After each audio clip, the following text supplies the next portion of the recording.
이독실님 혈당 그래프를 보니까 스파이크는 확실히 저보다 훨씬 낮아요. 근데 문제는 뭐냐면 결국 당뇨 합병증이 오는 거는 스파이크의 높이가 아니라 환자들이나 뭐 학생 실습해보면 결론이 다 이거 하나예요. 한식이 의외로 안 좋네요. 보통 식전에 채소를 어떻게 먹으면 되는가 라는 질문을 좀 많이 주셔서 원장님들이 대체 뭘 드신지 궁금하다라고 해서 드디어 공개합니다.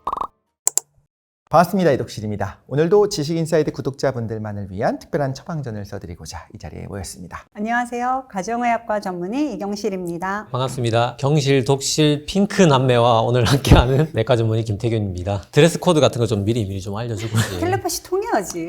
이 남매들 오늘의 주제가 혈당입니다. 혈당하면 핑크? 그렇죠. 핑크죠. 제가 사과드리겠습니다.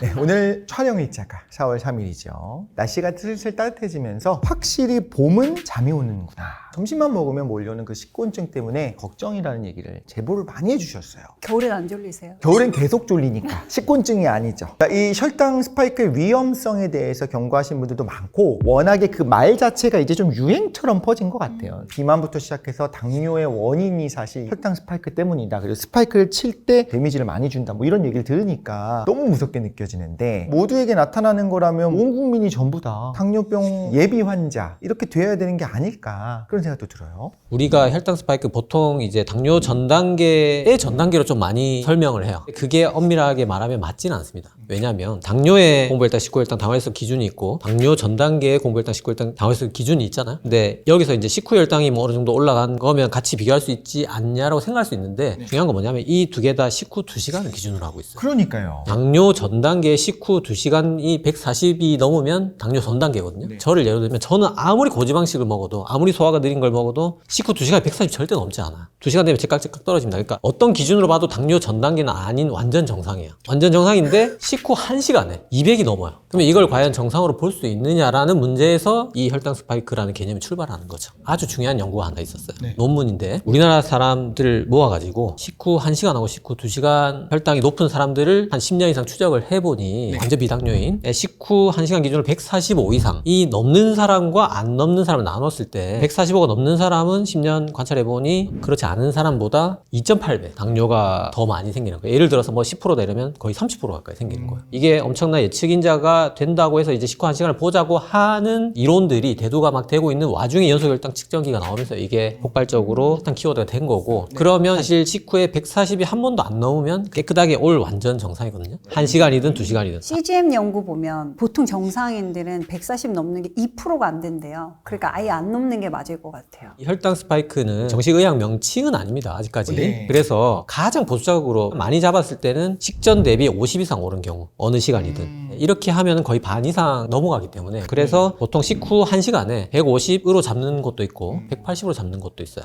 분명히 이게 2.8배가 당뇨로 이완된다는 굉장한 의미가 있는 거기 때문에 합의를 하는 정도의 기준이라고 지금 생각해 주시면 되고 분명히 이건 정식의학 명칭으로 등재될 겁니다. 저도 한 145 넘어가면 그 음식은 계속 드시게 되면 안 좋은 영향을 줄 수 있다. 이렇게. 뭐냐면 내가 혈당 스파이크 환자인가 아닌가라는 기준은 제가 설명드린 거고 일반인이 어떤 음식을 먹었을 때 이건 혈당 스파이크로 볼 수 있느냐 아니냐의 기준을 말씀하신 것 같아요. 그 기준이 그래서 절대값으로 값이 있고요. 그 다음엔 변동. 그래서 1시간의 식전과 차이 말씀하신 대로 그 50 정도 있고 그 다음에 속도도 있어요. 그래서 그 리블에 보면 분당 2 정도 올라가면 당이 화살표가 2개가 이렇게 떠요. 지금 여러 가지 있었으니까 잠깐 정리를 하자면 혈당 스파이크를 칠 수 있는 그런 당뇨 전전 단계 내가 그런 환자인가 아닌가 알 수 있는 방법으로는 웬만하면 식후 1시간에 150은 잘 안 넘는다. 정말 일반적인 사람이라면 그럼 내 그래프를 봤을 때 혈당 스파이크 여부를 확인할 수 있는 방법으로 말씀하신 것처럼 급격한 변동 우리 연속 혈당이 왜 나왔냐를 생각해 보면 그 아주 시초는 같은 걸 먹어도 반응이 다르다에서 시작하거든요. 그러면 보통 좋은 음식이라고 알려져 있지만 나한테는 안 맞는구나 이렇게 결론이 내려져야 되는 거죠. 그 스파이크 이름 너무 잘 지은 게 사실 때리는 거잖아요. 이게 누구한테 스파이크냐면 혈관 내피세포한테 스파이크예요. 그래서 당이 없어도 스파이크가 계속 있는 분들은 동맥경화가 있어요. 혈관 내피세포 입장에서 맞으니까 스스로를 보호하기 위해서 염증 반응이 계속 일어나고 딱딱해지고 그래서 사실 사실 혈당 스파이크가 가지는 근본적인 의미는 더 큰 병과 관련이 되게 직접적으로 있을 수 있는 기전이다. 그런 면에서 좀 주의하시면 좋을 것 같아요. 자, 그러면 지금까지 내용을 보면서 이제 지식인사의 구독자분들을 이해돕기 위해서 저희가 그래프를 준비했습니다. 42세 모 남성분 연속 혈당 측정기를 착용을 하고 생활 습관에 좀 다양한 변화를 좀 줘봤을 때 어떻게 나왔는지를 좀 결과물을 본 건데, 이걸 말씀을 드리고 싶은 게 이제 저녁에 시간이 없어서 못 먹고 이온 음료만 먹었더니 저렇게 팍 하고 쳤다가 이제 확 떨어진 거예요. 탄수화물은 액체와 고체가 정말 명확해요. 액체가 훨씬 영향이 크죠. 음료니까 더 그러신 것 같아요. 그 안에서 다당이냐 단당이냐가 또 차이가 있을 건데, 예를 들어서 미숫가루, 선식, 걔들도 장난 아닌데 그거보다 더한 게 설탕인 거죠. 이온 음료는 그냥 설탕물입니다. 설탕물이에요. 예. 그러고 나서 보상 심리로 밤에 이제 10시가 넘어서 솔직히 배고프진 않은데 먹었어. 그래도 건강하게 먹겠다고 계란을 3개나 넣어서 거꾸로 식사법 계란 3개를 먼저 먹고 라면을 먹고 나니까 밥을 그러고 나서 오케이 올라갔다 내려왔는데 그 다음이 최악인 거예요. 그 새벽에 저렇게 왔다 갔다 왔다 갔다 이렇게 나오는 게 없거든요, 저럴 일이. 보통은 오히려 여자분들 해보면 50에 막 깔리거든요. 자는 중에. 근데 계속 자는 중에도 100 정도는 돼요. 계란 2개, 라면에 밥까지 먹었으니까. 계란 3개입니다. 계란 건강을 위해. 자면서 진짜 밥 한 번 올라가고 계란 하나 올라가고 이런 식으로 됐던 것 같네요. 뱃살이 있는 분들은 혈당이 올라갈 수밖에 없고. 왜 그래요? 많이 꺼내줍니다. 그러면 그게 평탄화되는 게 아니라 오히려 좀 올라가요. 저 내장 지방이 있으면 지방간도 보통 있다는 얘기고. 난 없는데 왜 그렇지? 벌거벗은 임금님 같은 건가요? 안 보인다, 안 보인다. 그러다가 전날은 아침에 아무것도 안 먹었는데 살짝 오른 거예요. 그래서 저는 느낌이 정신 차리기 시작하면 나름 분비되면서 코티졸이 올라가니까. 그런 것 같아요. 그래서 혈당치가 좀 올라갔던 것 같고, 그러다가 이제 계란 간장 비빔밥은 이게 애기들 같이 밥 먹으면서. 저 간장 이런 거 들어가면 무조건 올라가죠. 왜죠? 일단 탄수화물이 올라가는 거는 이제 우리 모두 알고 있고, 짠 음식이 올라가고, 문제가 탄수화물도 있지만 사실 식이섬유가 없어요. 저기에 샐러드라도 있었으면 좀 천천히 올라가지 않았을까요? 근데 지금 11시에 계란 간장 비빔밥 먹고 2시에 중화요리인가요? 네. 그리고 도넛을 또 6시에 드시고. 손님들이 왔는데 도넛도 시키고 이렇게 했지 않습니까? 무식이라며. 지금 스파이크는 확실히 저보다 훨씬 낮아요. 근데 문제는 뭐냐면 잦은 식사로 인해서 이 스파이크가 끊이지 않고. 저게 진짜 안 좋은데 나중에 장 건강 이야기할 때도 하겠지만 우리 몸에서 위장 운동을 도와주는 마이그레이팅 모터 컴플렉스라고, 그게 3시간 정도는 공복이 돼야 배출을 좀 원활하게 해주고 장에 있는 안 좋은 미생물들이 올라오지 않게 해주고, 이렇게 너무 식사를 촘촘히 하시면 사실 배가 별로 안 고팠고 그냥 입이 심심해서 짜장면 조금 먹고 입이 그 다음에 심심해서. 이제 탕수육을 조금, 탕수육은 고기잖아요. 튀김인가요? 튀김 아닌가요? 그래도 면보다는 낫지 않을까 하는 마음에 다들 이렇게 삽니다. 아, 참 이거 하나 더 말씀을 드리면 저게 리브레를 사용한 건데 저 앱이요, 말도 안 되게 한번 탁 위아래를 치면 그거 무시하더라고요. 맞아. 그래서 네. 찍혀 있는 거는 훨씬 높은 수치가 있었는데 맞아요. 그래프상에서 네. 반영이 안 된 것도 있어요. 자체 그냥 보정하기도 하고. 야, 이건 인간의 이렇게 높을 리가 없어. 아, 이렇게 순식간에 변할 리가 없어. 맞아요. 내가 잘못 측정했나? 자, 이날 월요일날 제가 힘들었던 날입니다. 빈속의 아이스 아메리카노. 원래 현대인은 그렇게 시작하는 거 아닙니까? 지난번에 그 간헐적 단식 편에서 아이스 아메리카노가 단식 중에 먹을 수 있는 음식으로 나왔던 이유가 사실 혈당 반응이 없고 뭐 그런 게 있었지만, 저렇게 보시다시피 혈당 반응이 조금은 있을 수 있다는 거예요. 인슐린을 자극하면서 반발 고혈당이라는 게 오긴 한다고 하더라고요. 좋은 포인트는 운동하니까 떨어지잖아요. 그때 산책하니까 살짝 떨어졌어요. 그런데 아침에 어쨌든 위장을 채우기 위해서 뭔가를 드시고 싶은 분들은 있을 것 같아요. 이런 분들께 이제 혈당을 많이 올리지 않는 선에서 추천하고 싶으신 음료요? 네, 음료 좀. 여기서 우리가 항상 알아야 되는 거는 스파이크를 치는 거는 나한테 나쁜 음식은 맞아요. 그런데 안 올라간다고 다 좋은 음식은 아니에요. 그래서 이제 그거를 항상 기억을 해야 되고, 그럼 혈당이 천천히 올라가게 하는 건 식이섬유, 단백질, 지방들이 좀 들어있어 줘야지 되는데, 아침에 그럼 간단하게 먹는다고 하면 아메리카노에 기버터 아니면 아메리카노에 MCT 오일, 그게 좀 좋은 옵션일 것 같고, 다만 아메리카노가 속쓰림을 유발한다는 분도 있어요. 그런 경우에는 단백질 중에 하나니까 우유나 두유 아니면 그걸 섞은 뭐 라떼 이런 것들을 활용해도 좋지 않을까. 그런 거 드셨을 때 어떻습니까? 좋습니까? 아침에 저는 아메리카노에 뭘 타진 않아요. 생 아메리카노만 먹던지 아니면 두유. 아메리카노 사실 이제 개인적인 선호고 의사로서 환자한테 권하는 게 아니라 모 유업에서 나온 고단백 두유들이 있어요. 일반 콩 두유 맛이 있고 검은 콩 두유 맛이 있는데 검은 콩 두유 맛은 진짜 맛있어요. 우유 하나만 여쭤볼게요. 우유 한 잔을 드시는 분들도 있을 것 같아요. 우리나라 국민의 90%가 유당불내증을 가지고 있기 때문에 유당 제거한 우유에 또 심혈관계 문제가 있다면 저지방 우유로 락토프리에 저지방까지 두 개가 같이 들어가 있는 우유가 요즘에 많이 있어요. 그렇게까지 해서 드신다면 우유 충분히 괜찮고 그거보다는 아침에 꼭 음료를 먹어야 된다는 것만 아니라면 똑같은 게 요거트거든요.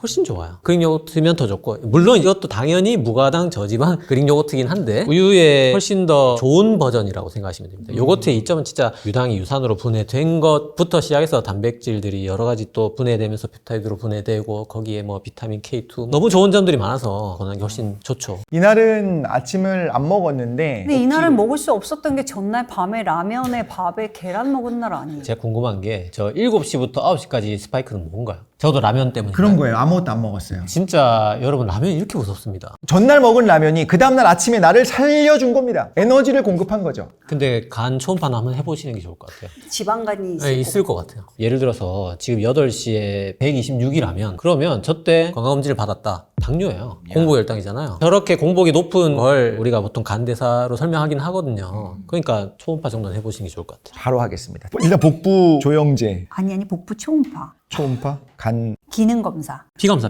네. 뽑아야 되네요. 네. 자, 사실 저는 거의 아침을 안 먹어요. 그리고 이제 아침에 촬영이 하나가 있었을 때는 평온하게 유지가 됐고. 편의점 도시락이구나. 아닙니다. 고급진 도시락인데 좀 큰 도시락이었어요. 지금 저 그래프가 정확하게 아침 간헐적 단식이 왜 안 좋은지를 보여주는 확연히 많이 올랐잖아요. 여태까지 혈당 스파이크에 비하면 거의 100에서 150점 올랐으니까 지금까지 혈당 스파이크 중에서는 최고치죠. 저도 좀 놀랐어요. 왜냐면 도시락이면 이거저거 밑반찬들이 있는 도시락이고 고기도 있고. 제가 환자들이나 뭐 학생 실습해보면 결론이 다 이거 하나예요. 한식이 의외로 안 좋네요. 맞아요. 간장과 양념이 있어서 당이 올라가고요. 아침을 스킵했는데 뒤에 메뉴를 잘 선정하면 되게 건강하게 갈 수 있는. 아침을 먹어주는 게 첫 번째 포만감 유지가 있고 두 번째 식사 현상이라고 해서 네. 그런 두 가지 이유로 점심 혈당을 낮춰줍니다. 저는 개인적으로 만약에 시간이 정말 없으면 삶은 계란 하나에 두유 하나 면 진짜 1, 2분이거든요. 계란을 먹은 날입니다. 먹었더니 떨어집니다. 진짜 확연히 덜 오르고 지금 제가 이걸 안 보고 계란이란 걸 맞춰서 참 기분이 좋긴 한데 조금 마음에 안 드는 건 뒤에 저 심실빈맥을 보이는 이유가 라면하고 햄버거의 공통점은 고지방식이에요. 오래 소화되면서 계속 추가 파형을 만들어요. 그거 같아요. 그러니까 식후는 제가 문제고 공복 선생님이 문제신 것 같습니다. 오늘 너무 중요한 것 같아요. 왜냐면 지금 저런 파형이 나도 저런데라고 하는 분들이 있을 거잖아요. 이제 연속 혈당을 하고 저는 뭐라고 해석을 했냐면 활동을 좀 하니까 그 순간에 이제 에너지를 내려고 그런 건가라고 생각을 했었어요. 근데 그게 아니라 간이 안 좋아서 나타나는 현상일 수 있다. 수 있다. 근데 이 그래프상에서 수치가 낮게 보이지만 실제로 이제 그 당시는 한 뭐 130 정도까지 올라갔다 떨어지는 거예요. 120 정도까지. 저 뭐 드셨다고요? 샐러드? 네. 샐러드 앤 달걀. 아 이게 거꾸로 식사라고 할 수 있나요? 그냥 많이 드신 거 아니에요? 그럴 수도 있습니다. 왜냐면 저는 항상 라면을 먹을 때도 달걀을 먼저 먹어요. 아까 호두 과자 먹는데도 호두만 먼저 이렇게 드시고 거꾸로 식사법이라고. 거꾸로 식사법 할 때 누구도 먼저 하고 간격을 두란 얘기는 안 했었어요. 아니 그게 문제가 우리가 항상 거꾸로 식사법을 알려드리는데 시간을 안 알려드렸네요. 반드시 15분. 15분은 최소. 거꾸로 식사법에 대해서 뭐 제가 찾기로는 체계적 검토가 하나 있었는데 거기서 대부분이 30분이었습니다. 이제 알았습니다. 시간이 중요하구나. 앞으로는 호두 과자에서 호두를 먼저 떼서 먹고 15분 있다가 나머지 부분을. 호두는 그렇게 좋은 식전 음식이라고 볼 수는 없죠. 제 말에 뭐 다 반응하지 않으셔도 돼요. 너무 친절하신 선생님들과 함께 이야기를 나눴습니다. 제가 지금까지 오해하고 있었던 거꾸로 식사법 이제 간단하게 정리 부탁드립니다. 보통 식전에 채소를 어떻게 먹으면 되는가라는 질문을 좀 많이 주셔서 그거 위주로 정리를 하면 사실 이제 채소만 먹는 연구는 많이 없긴 하더라고요. 이것도 아까 말한 2019년 이탈리아에서 2형 당뇨병 환자 대상으로 식사 순서, 그러니까 거꾸로 식사법과 관련된 논문 17개를 체계적 검토를 한 게 있는데 17개 쭉 모은 거죠. 가장 많았던 조합은 역시 채소와 단백질이었습니다. 거기에 지방 플러스 마이너스 정도라고 생각하시면 되고 지방은 제일 많이 썼던 게 이제 올리브오일하고 파마산 치즈.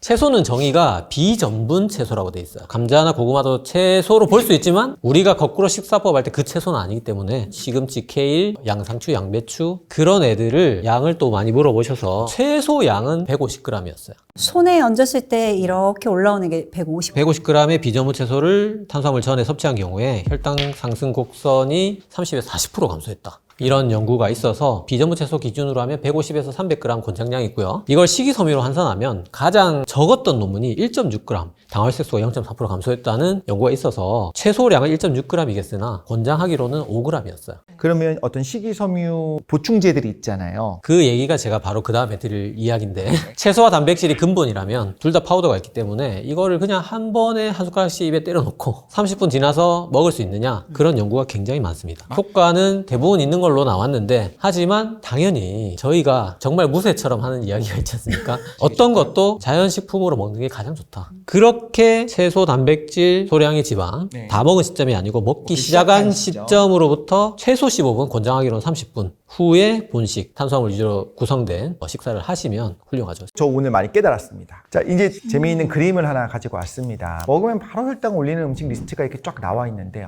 다 맛있는 겁니다. 근데 이게 정말 다 위험한 걸까? 근데 여기 보면은 대부분 영양 밀도가 높은 게 없어요. 그러니까 영양 밀도로 하면 비타민, 미네랄, 식이섬유, 탄단지가 골고루 있는 것들인데 그래요? 카레라이스, 채소도 들어가고 카레라이스에 채소가 150g 들어갈 수 있을까? 카레라이스 1kg 먹으면 됩니다.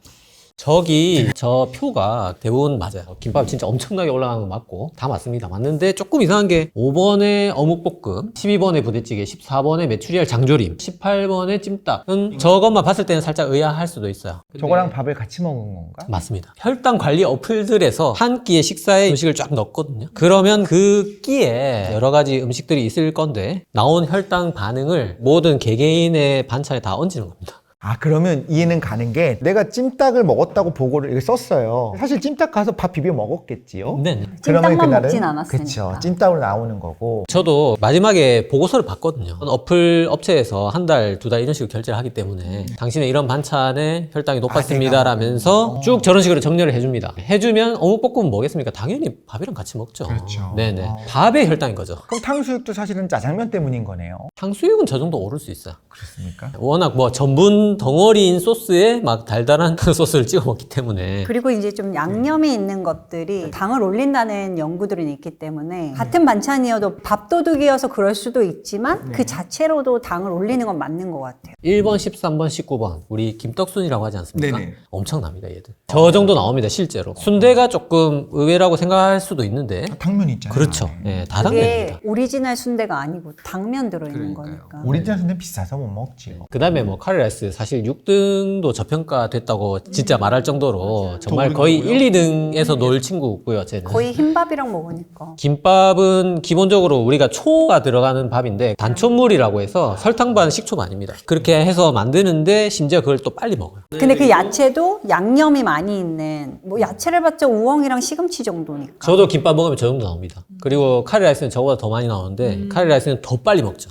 거의 마시지 않습니까? 맞아. 뭘 먹으라는 건지 모르겠습니다만. 뭘 먹으라는 건지 다음에 나오는 거죠. 네, 이제 반대의 경우입니다. 식후 혈당 스파이크를 적게 보이는 음식들의 리스트예요. 근데 저는 되게 비싸고 맛있는 건 여기 있구나. 그러니까 조리법이 진짜 중요하다는 걸 또 여기서 알 수 있어요. 앞에도 고기류가 있었고 뒤에도 고기가 있지만 앞에는 다 양념이 있는 거고요. 뒤에는 다 구이예요. 그래서 이제 수육이나 장어 소금구이, 킹크랩 이런 거 다 찌거나 굽거나 다른 양념이 없죠. 그래서 그런 것들이 좀 관련이 있고 저는 조금 의아한 것은 해신탕이 천천히 올리는 게 좀 신기했어요. 환자분들 보면 어탕이나 해신탕 같은 경우에 당이 많이 올라가거든요. 보통 환자분들 보면은 저기에다 이제 밥도 드시고 그러기 때문에 의외로 많이 올라간다 이랬던 것 중에 저 해신탕이 있었고 그 외에는 사실 견과류들을 그렇다고 계속 먹을 수는 없기 때문에 하루 권장량이 이제 가능하면 30g은 넘지 않아야 되니까 있으니까 그 양을 좀 생각해야 되고 오믈렛도 되게 좋은 옵션일 것 같아요. 아까 원장님께서 두유에 계란 말씀하셨는데 계란을 항상 삶은 달걀로 먹으면 맛이 없기 때문에 오믈렛에 다양한 야채를 넣어서 먹는 거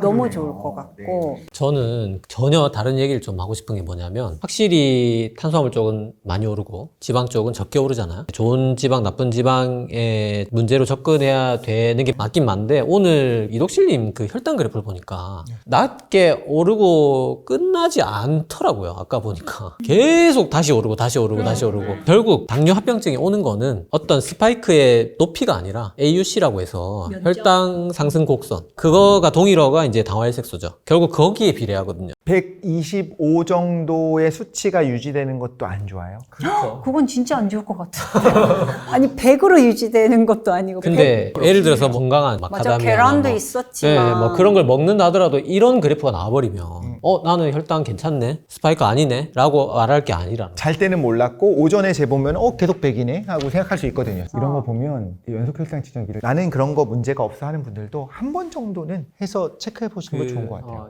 제가 좀 말씀드리고 싶은 거는 굉장히 신체를 단순하면 보통 탄수화물은 혈당, 지방은 콜레스테롤이거든요. 원래는. 그래서 문제가 되는 거였는데 지금 고지방식도 지금 이독실님의 그래프를 보면 뭐 누군가는 저렇게 나올 거잖아요. 혈당이 피크만 낮지 좋다고 할 수 있는 건가? 라는 생각이 좀 들거든요. 제가 보니까 공통점이 있는데 고지방식인데 양념과 국물이 있는 것들이에요. 꼬리에서 계속 올라가는 거. 찌개나 라면이나 탕 이런 것들이거든요. 그래서 그런 거를 저는 웬만하면 주의하셔라. 자, 지금 이제 혈당 스파이크 예방에 좋은 음식, 안 좋은 음식과 그것만으로 안 되는 우리가 좀 추이를 보면서 주의할 것들을 좀 알아봤는데요. 만약 빵과 라면 같은 음식을 즐겨 먹어서 당뇨병의 위험에 노출된 사람이 있다고 가정했을 때 저처럼 식단 구성을 하나 바꾼다고 해서 당뇨병을 이겨낼 수 있을 것이냐. 이 돌릴 수 있는가라는 거에 정의를 조금 할 필요가 있는데 예를 들어서 지금 정상인 사람이 살이 찌고 뭐 술 먹고 뭐 케이크 먹고 그래도 혈당이 안 오르는 걸 완치라고 본다면 그건 불가능합니다. 근데 여기서 돌릴 수 있냐라고 물어본 건 그래도 내가 관리를 하면 약은 안 먹고 좀 정상으로 지낼 수 있지 않느냐라는 개념이 완화거든요. 그래서 완화는 충분히 가능하고 그걸 가르는 기준이 평균적으로 우리가 보면 당뇨 진단 5년 안까지라고 얘기를 합니다. 그래서 진단 5년 후에는 내가 살을 빼고 어떤 노력을 해도 약을 먹을 가능성이 많은데 당뇨 전 단계나 당뇨 진단 됐더라도 초기에 5년 안이라면 그게 가능할 확률이 매우 높고 그럼 의미가 있네요. 굉장히 있죠. 이렇게 제가 설명을 드리면 또 그럼 5년은 어떻게 재냐 이렇게 또 많이 물어보시는데 대충 알아볼 수 있는 게 공복혈당이 100을 넘었다. 평균적으로 세 자리 나온다. 항상. 그러면 마이너스 5년으로 봅니다. 당뇨 진단 5년 전. 공복혈당 113에서 125까지가 보통 0년으로 봅니다. 진단 기준이 안 들어가도 당뇨로 보는 겁니다. 이 정도면. 그래서 이 정도인 분들이 평균적으로 5년 지나면 그때는 정말 부단한 노력을 해도 약을 먹을 가능성이 많다는 거죠. 그러면 나는 어떻게 되느냐? 최대한 빨리 체중 감량에 돌입하시고 최대한 빨리 식단 조절에 돌입하시고 최대한 빨리 운동을 시작하셔야 됩니다. 근데 그건 좋은 것 같아요. 그러니까 운동이든 식사든 어떤 거든 먼저 하나를 시작하면 그거 한 내가 아까워서 다른 것들을 다 관리해 나가게 되는 것 같아요.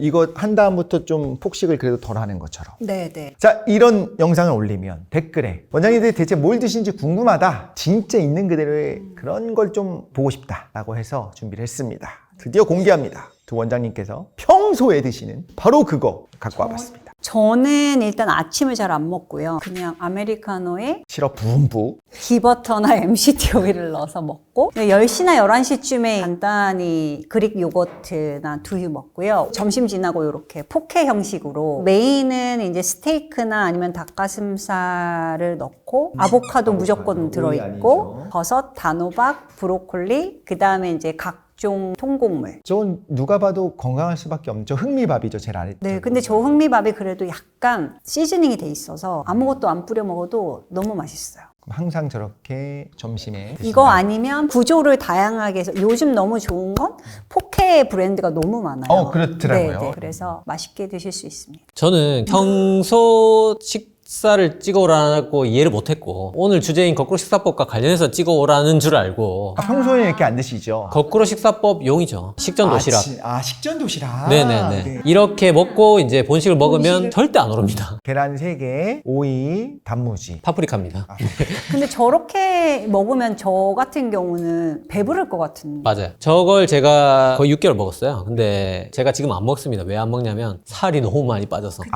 네. 배불러버려서. 네, 그래서 반대로 말하면 살이 빠지는 게 보장된다는 거죠. 저렇게 드시는 겁니다. 여러분 그렇게 드시면 한 30분 있다 드시면 많이 못 먹는다는 좀 이해할 수 없는 그런 말씀을 하셔서 살도 좀 빠질 수 있고 확실한 건 당도 많이 오르지 않는다. 근데 확실히 아무리 많이 자도 밥 먹으면 졸린 건 당연한 건지 아니면 현대인의 문제인지 그런 게 좀 궁금해요. 아니 근데 두 분은 졸리세요? 저는 국내에서 가장 유명한 혈당 스파이크 환자이기 때문에 오른 만큼 엄청난 졸음이 몰려옵니다. 근데 그러고 보니까 궁금한 게 식곤증은 점심에 와요. 그러니까 저녁에 6시, 7시에 거하게 먹는다고 8시에 안 와요. 이게 3가지 정도가 관여를 하는데 단순한 식곤증을 코마 상태로 만드는 거에 혈당 스파이크가 기여할 수 있을 것 같은데요. 그게 아니더라도 식곤증이 생길 수 있는 이유는 2, 3시쯤이 되면 각성 호르몬이라고 하는 코티졸이 떨어지는 게 일단 있고 그 다음에 이제 수면 촉진 호르몬이나 아니면 세로토닌 같은 기분을 좋게 하는 호르몬들은 활성화가 되니까 뭔가 노곤노곤하고 기분 좋은 느낌이 있는데 그러니까 이 모든 게 약간 종합적으로 작용을 하고 다만 여기서 어떤 음식을 먹었느냐에 따라서 코마 상태가 되냐 아니면 이제 좀 견딜 수 있느냐 이런 차이가 있지 않을까 싶습니다. 이게 전 세계적으로 시에스타라는 게 있잖아요. 그러니까요. 네네. 그런 문화가 생길 정도로 인간의 주기가 그냥 그렇게 세팅이 된 거라고 좀 생각을 하시는 편이 좋을 것 같고 그거 있는 것 같아요. 저녁 먹고 나면 재밌는 일들이 많이 있으니까 2, 3시 이쯤에 회사에 있어서 그런가? 뭐 여러 가지 호르몬을 설명할 수 있지만 사실 그거보다는 그냥 세팅됐다는 게 제일 좋은 설명일 것 같고 그거 많이 물어보시는데 일반 식곤증하고 혈당 스파이크로 인한 식곤증은 또 어떤 게 차이가 있고 구별하는지 제가 쭉 설명한 적이 있거든요. 저희 거에서요. 제가 어디서 그 얘기를 알고 있는지 했더니 여기서 들은 거였군요.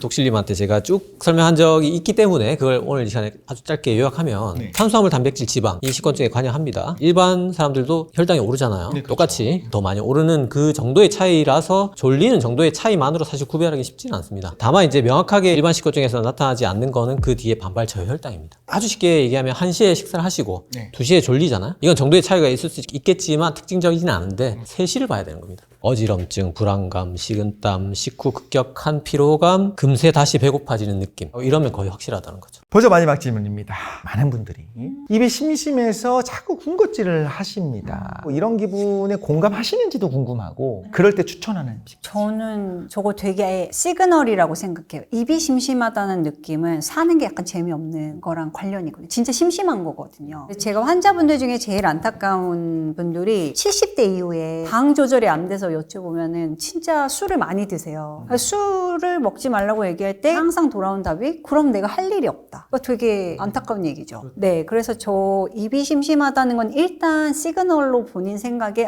내가 이 시간에 왜 이런 생각을 할까? 그래서 다른 재밌는 거를 좀 오히려 뭐 재밌는 취미 생활을 가진다거나 두 번째는 이제 먹으면서 만족감을 갖는 거. 그 다음 입이 심심할 때 정제 탄수화물이 땡기잖아요. 과자, 아이스크림. 이게 당긴다는 거는 그 전에 혈당이 이렇게 떨어진 일이 있었다는 거고 이 말은 그 전에 고혈당이 될 만한 걸 먹었기 때문이에요. 그래서 저는 결론적으로 집에 사놓지 말아라. 제가 이 질문의 대답을 한 게 정확히 똑같습니다. 이걸 이제 감정적 식욕이라고 하는 거고 진짜 식욕이 아닙니다. 지루함이나 따분함이나 외로움에서 오는 겁니다. 도파민을 찾는 걸 정제탄수화물이나 초강호 식품으로 했던 게 체득이 돼서 그런 것들이 생각이 나는 겁니다. 해결책은 보통 이제 크게 3가지 정도 얘기를 하는데 제일 먼저 내가 이게 감정적 식욕이라는 걸 인정을 하고 어느 정도의 절제는 필요합니다. 두 번째는 도파민 갈망을 채워줄 다른 도파민을 만들어주면 됩니다. 세 번째가 건강한 간식을 먹고 나쁜 간식을 치우는 겁니다. 제가 이거를 4단계로 만들어 놨는데 1단계 가장 추천하는 거는 삶은 달걀과 채소 스틱입니다. 그 다음에 뭐 굳이 하나 추가하자면 곤약면 정도까지 1티어로 볼 수 있고 2티어가 견과류, 아보카도, 두부면 여기까지 듣고 화를 많이 내실 텐데 3티어는 조금 먹을 만합니다. 이제 요거트하고 과일인데 요거트는 무가당 저지방 그릭 요거트고 과일은 방울토마토, 블루베리, 레몬수입니다. 굉장히 저당입니다. 4티어는 이제 추천하지 않는 겁니다. 뭐냐면 고구마, 옥수수, 두부 스낵 이거 3개의 공통점은 뭐냐면 우리가 일반적으로 건강한 간식을 추천하는데 생각보다 건강하지 않은 그래서 가급적이면 1, 2등급 드시고 도저히 내가 당이 너무 땡긴다면 3티어로 걔들은 다 건강한 당이니까 순간을 넘기고 나머지 평소에 내 외로움이나 우울감을 좀 달래줄 수 있는 환경들을 좀 만들어 놓고 개선해 놓는 게 중요합니다. 공부를 해도 고통스럽고 운동을 해도 고통스럽잖아요. 근데 그게 이득이 있잖아요. 결국 체력으로 돌아오고 학습으로 돌아오잖아요. 음식을 참는 순간은 지방이 빠지는 걸로 돌아오는 거다. 오늘은 저한테는 굉장히 유익했습니다. 그리고 아마 보시는 분들도 저 같은 혈당 그래프를 갖고 계신 분들도 좀 느낄 수 있는 여러 가지가 있었던 것 같아서 그냥 단순히 위험하다고 알고 있었는데 왜 위험한지, 관리하면 어떻게 해야 되는지, 그리고 혈당 스파이크 외에 가려져 있는 부분에 어떤 위험성이 있는지까지 우리가 알아갈 수 있는 시간이었습니다. 저희는 다음에도 더 재미있고 유익한 주제로 돌아올 테니 많은 관심 부탁드리겠습니다. 감사합니다.